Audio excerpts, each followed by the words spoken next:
Welcome to this deep dive. Today we're diving into post-traumatic stress disorder, PTSD. We've been listening to some introductory materials, mainly from podcasts that focus on, how people actually manage the condition. Right. And our goal really is to try and pull out the key insights. What's it genuinely like to live with PTSD? How do folks navigate it? Exactly. And it's important to say up front, the sources make it really clear. This is serious. Oh, absolutely. One source described living with it as, well, potentially devastating.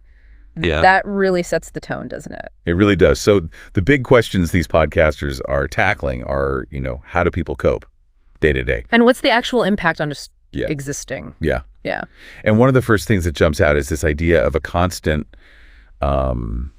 internal struggle. It's fascinating, actually. One host gives this incredibly vivid description of their own experience. Oh, yeah. They frame it as a continuous battle for psychic well-being, like just this ongoing fight inside. Continuous battle. Wow. Yeah, and they really stress it's not like an occasional thing. They said, and this is a direct quote, "A battle for my sanity and well-being 24/7. 24/7. You really get that sense of relentlessness. It's not just a bad day, it's constant. Precisely. It's a persistent state they're describing. Okay, so building on that, this idea of a constant fight. Yeah.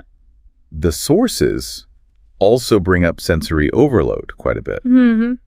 That feeling of being constantly stressed out. Right, and it connects to how the brain is processing things, apparently.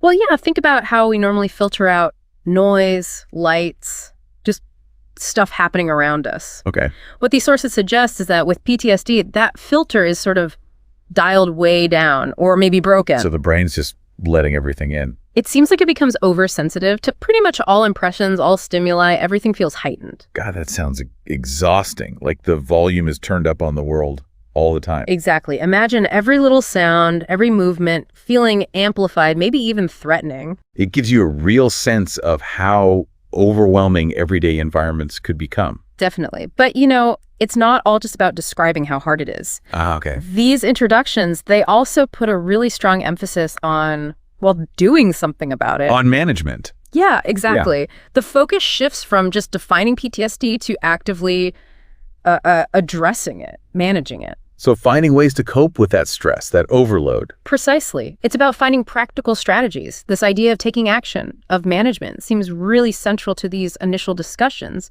not just being defined by the condition. Okay, so let's sort of bring that together then. What we're seeing from these initial insights is PTSD clearly has this huge daily impact. Right. This constant internal fight, the stress, the sensory overload. It makes just, getting through a normal day seem like a massive challenge. It creates a very specific, very demanding